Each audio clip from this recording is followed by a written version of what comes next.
મહાકુંભમાં હવે ફક્ત 8 દિવસ બાકી છે, પરંતુ ભક્તોની ભીડ ઓછી થઈ રહી નથી. 37 દિવસમાં 54 કરોડથી વધુ ભક્તોએ સ્નાન કર્યું છે. મંગળવારે સવારે પણ ભારે ભીડ છે. સંગમ તરફ જતા રસ્તા ઉપર લાંબો જામ છે. પોલીસ ડાયવર્ઝન માટે ટીન શેડ લગાવી રહી છે. આજે સવારે 10 વાગ્યા સુધીમાં 53.24 લાખ ભક્તોએ સ્નાન કર્યું હતું. અભિનેત્રી જુહી ચાવલાએ પણ સંગમમાં સ્નાન કર્યું અને કહ્યું કે તે મારા જીવનની સૌથી શ્રેષ્ઠ સવાર હતી. કેન્દ્રીય મંત્રી પ્રહલાદ જોશી સંગમમાં ડૂબકી લગાવવા પહોંચ્યા. આજે પૂર્વ ઉપરાષ્ટ્રપતિ વેંકૈયા નાયડુ અને આંધ્રપ્રદેશના નાયબ મુખ્યમંત્રી અને અભિનેતા પવન કલ્યાણ સંગમમાં ડૂબકી લગાવશે.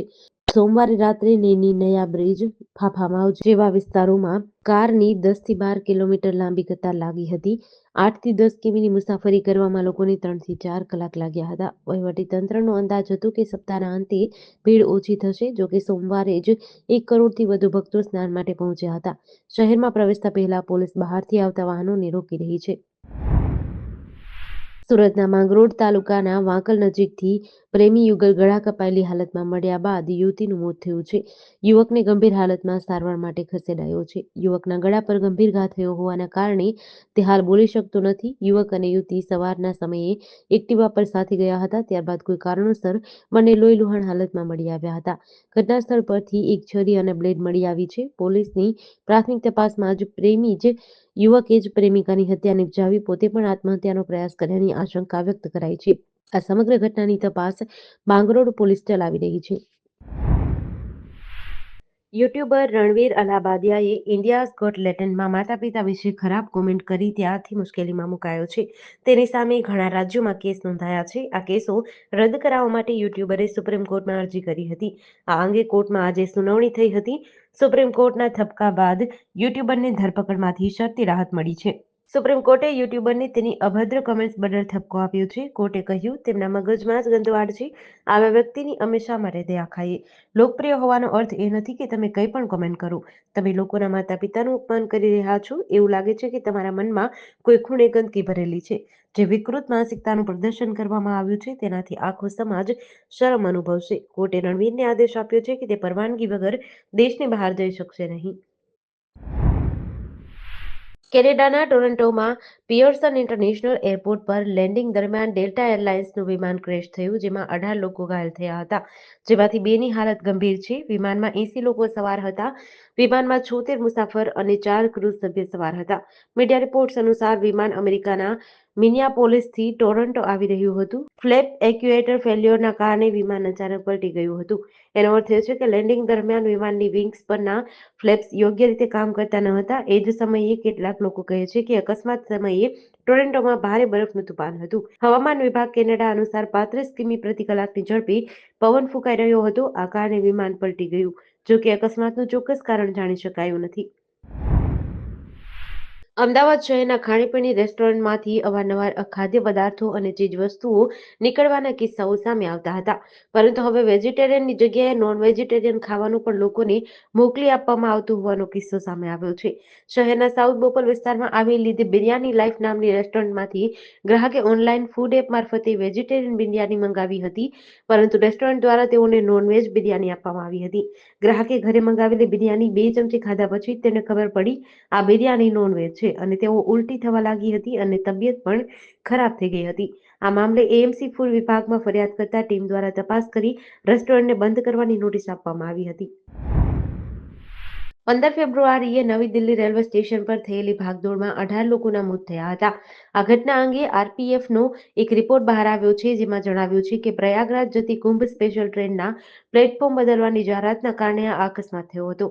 ઘટનાના એક દિવસ પછી 16 ફેબ્રુઆરીએ આરપીએફે દિલ્હી ઝોનને રિપોર્ટ સુપરત કર્યો. એમાં કહેવાયું છે કે 15 ફેબ્રુઆરીના રોજ રાત્રે લગભગ 8:45 વાગ્યે જાહેરાત થઈ હતી કે પ્રયાગરાજ જતી Kumbh special train platform number 12 પરથી ઉપડશે.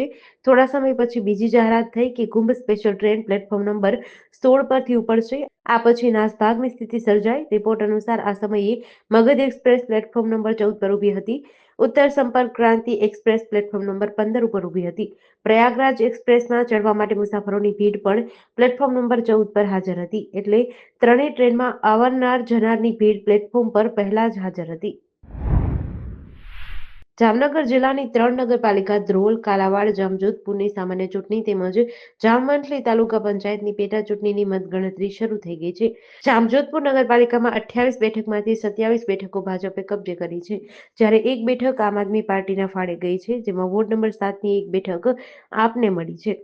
કાલાવાડ નગરપાલિકામાં મતગણતરી પૂર્ણ થઈ ગઈ છે. કુલ 7 વોર્ડની 28 બેઠકો પૈકી એક બેઠક ઉપર ભાજપના ઉમેદવાર બિનહરીફ થયા હતા, જ્યારે 26 બેઠક પર ભાજપના ઉમેદવારોનો ભવ્ય વિજય થયો છે, તેમજ 2 બેઠક પર કોંગ્રેસના ઉમેદવારો જીત્યા છે. ધ્રોલ નગરપાલિકામાં કુલ 24 બેઠકોનું પરિણામ જાહેર થઈ ચૂક્યું છે, જેમાં ભાજપને 15, કોંગ્રેસને 8, જ્યારે અપક્ષને 1 બેઠક મળી છે. રાજ્યમાં પ્રથમ વખત 27% ઓબીસી અનામત સાથે યોજાયેલી સ્થાનિક સ્વરાજ્યની ચૂંટણીમાં 66 નગરપાલિકાની સામાન્ય, 2 નગરપાલિકાની મધ્યવર્તી અને જૂનાગઢ મનપાની ચૂંટણીનું મતગણતરી ચાલી રહી છે.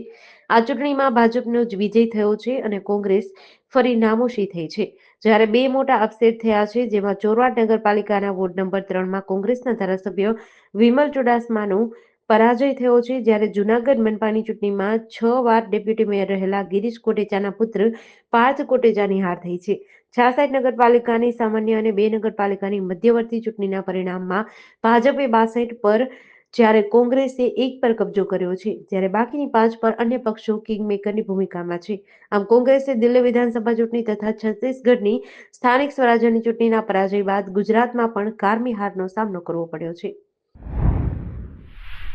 દિલ્હીના નવા મુખ્યમંત્રીના શપથ ગ્રહણ સમારોહમાં સમય બદલવામાં આવ્યો છે.